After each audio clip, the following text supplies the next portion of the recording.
All right, guys. So the beginning of day 4 in the 65 Hatteras, and we've made it about 100 miles. We got about 120 miles to go. It's about midnight. Whew, Friday. It's a new day, Friday. See right here, we're just about clear of the flats. You saw that from day 3. Got about another 5.9 miles to go. Learned a lot about the boat in this last couple of hours on this last run. We just did an oil room check, and we were burning some oil, but now that's stopped and everything is good. Sea conditions are good. Engines are running good.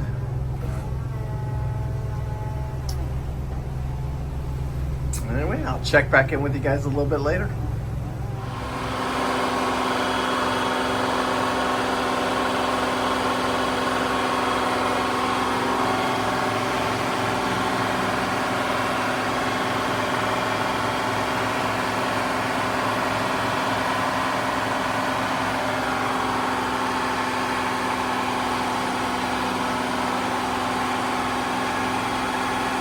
Guys can see I went and I just switched put a new ray core on the starboard engine. I'm having a little issue with it. It was probably one of the worst ray cores I've ever seen when I pulled it. I'll get a picture of it and show it to you guys. It was pretty hideous.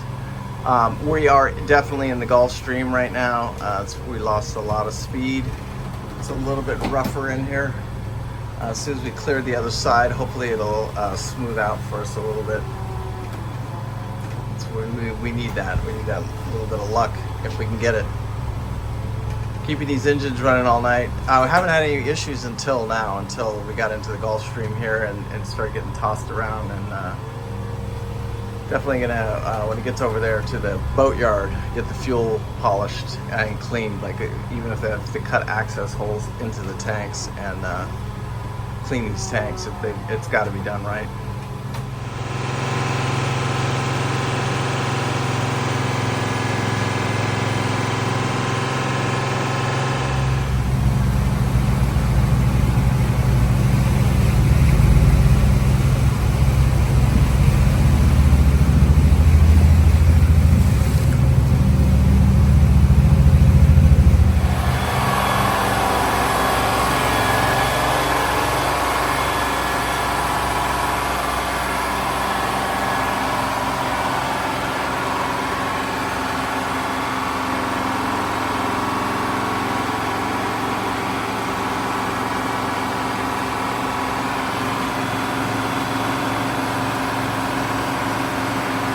Friday morning, hell of a night last night, keeping this boat running. We just were plagued the starboard engine. We just couldn't keep fuel to it. And I got to show you where this valve, I had to take it apart. I had to do it several times. But what ended up happening is this morning, about an hour ago, we decided to switch fuel tanks, just take the chance, because we were just losing the battle. And once we did that, boat, everything seems to be much, much better. Conditions aren't great, but they're not bad. I'll show you the conditions out here. So this is where we're at. This is the big picture. We got about 70 miles left. 62 nautical miles.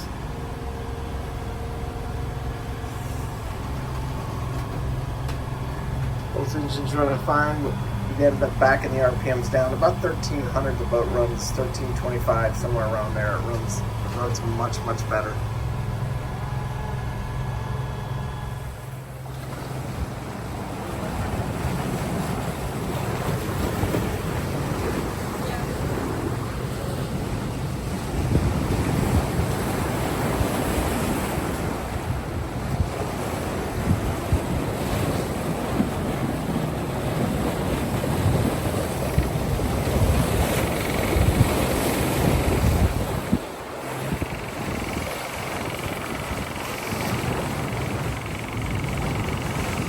Guys, we made it inside the Hawk Channel. You can see right here, we got about 16 miles to go.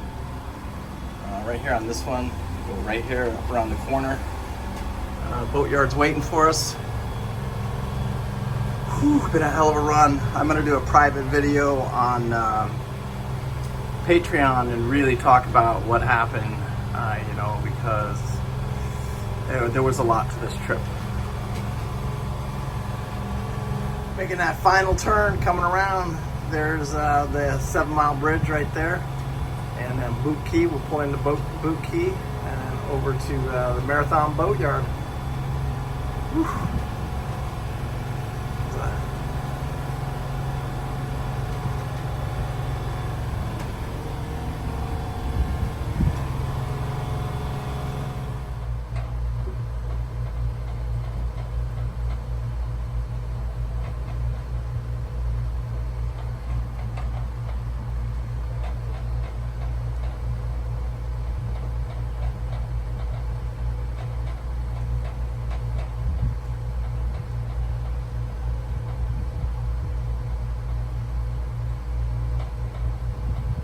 Guys, so the end of day 4, I got this 70-foot Hatteras. I got it to the dock. Believe it or not, I lost the port engine right when I was docking. I had the line on the back end of the boat, and the port engine died. The wind had me. But we were able to maintain and get a line tied off real quick, and I'm able to pull the boat over. But it just, you know, this boat is, you know, we went 250 miles in it. Basically, we got to learn a lot about the boat, did a little shakedown before we take it through Panama and over to Ensenada. And it'll probably have, I don't know, it's going to have a really nice refit before it leaves here. I don't know how many thousands and tens of thousands, maybe even 100,000, because he's talking about putting a Seakeeper in it. So if he puts the Seakeeper in it, just the Seakeeper's $160,000. But I don't know, you know, we'll see how all that happens. But I would like some new electronics. The engines will be running perfect. They're going to have the fuel tanks clean. It's coming out of the water. The bow thrust will be working. Won't have any more engine issues with the boat. Anyway, other than trip maintenance. Yeah. Anyway, so getting very excited now that this is a real. You know, basically, I had to go over to the Bahamas. I just told the owner, I said, "What do you think about just jumping on this boat and going right now? Let's just go." And you know, it was a ballsy move. I will admit it, but it's what we had to do. It wasn't getting when I went over there, and you know, I saw the electrical system and the way they had the batteries was wired in, and it was wrong. I said, then you know, it's just the boat's in the wrong hands. Anyway, we need to get it in the right hands. And I'm glad that the owner decided to go with me. He got to see what it was all about. And he's also a crab shrimper. I mean, he has crab boats. He literally owns crab boats. And so he knows what this is all about and stuff like that. So there was nothing new out here for him. But I spent probably 90 in the last 24 hours I was in that engine room, probably somewhere around 10 of those hours keeping those engines running, and it took everything that I learned, everything I know, to keep both of those engines running. Because if it wasn't the starboard engine fighting me, it was the port engine, and the starboard engine was the worst of the two. But when I came into dock just now, the very last one, it's down to my last ray core. I didn't have any more ray cores. That was done. I can't possibly do another change. I can't. I'm out. I'm all in. So you know, getting into the dock here was just, you know, for me it was a blessing. You know, and then you know, I did lose my engine, but it is what it is, and everything worked out. And you shouldn't try this unless you got to really know what you're doing, basically, to even try and move a yacht like this. But anyway, we'll get this thing in really good shape. We'll get a new autopilot, get some new electronics on it, and just do a complete refit here at the boatyard. And we'll see what happens. We'll keep you posted as we go on the Hatteras here. But, and you know, like I said, now I'm getting excited now that I've been on the boat. Anyway, peace out. Make sure you hit that like and subscribe. Share it with your friends. Thank you guys. Tomorrow we have meetings all day with the boatyard. And I will keep you guys posted on this boat right here. I'm also going to do a special Patreon video to really talk about what happened out there and what was really going on at sea. Anyway, thank you, Patreons. Thank you, YouTube subscribers. Thank all you guys. Appreciate it. Thanks. Bye. They never get old. These dolphins. Look at that, how blue that water is.